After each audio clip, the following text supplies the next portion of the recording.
नमस्कार, आप देख रहे हैं मिथिला 24/7 और मैं हरिशंकर झा क्षेत्रफल की तमाम खबरों के साथ उपस्थित हूँ।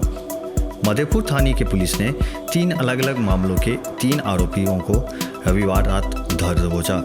मधेपुर सिंह चौक निवासी गोविंद राय 28 वर्षीय को पुलिस ने गिरफ्तार किया।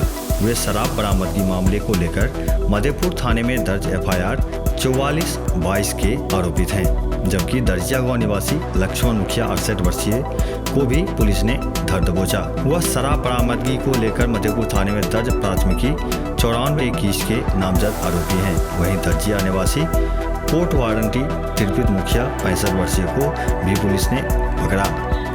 यह जानकारी मधेपुर थाना अध्यक्ष अशोक कुमार ने दी है।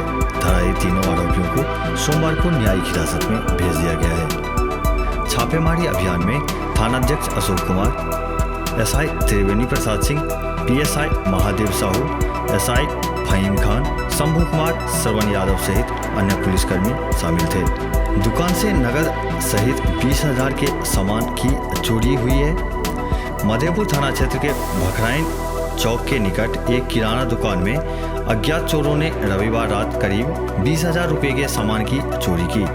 चोरों ने दुकान के छत में लगे एस्बेस्टस को तोड़कर घटना को अंजाम दिया। यह किराना दुकान बाकी गांव के सुनील कुमार झा का है। वे भखराइन चौक पर एक कॉम्प्लेक्स में भाड़े के मकान में किराना सह जनरल स्टोर की दुकान करते हैं। चोरों ने 1,000 नगद सहित करीब 20,000 मूल्य का सामान चोरी की। सोमवार सुबह जब दुकानदार दुकान खोलने गए तो उन्हें घटना की जानकारी मिली। सूचना मिलते ही मधेपुर थाने के ASI शंभू कुमार यादव पुलिस वालों के साथ भखरैन पहुंचकर मामले की जांच की। इस बाबत दुकानदार बाकी गांव निवासी सुनील कुमार झा ने मधेपुर थाने में आवेदन दिया है। मधेपुर थाना अध्यक्ष अशोक कुमार ने बताया कि मामले में अग्रेतर कार्रवाई की जा रही है। क्षेत्र भर के और भी ताज़ा अपडेट के लिए मिथिला 24/7 चैनल को सब्सक्राइब करना ना भूलें। धन्यवाद।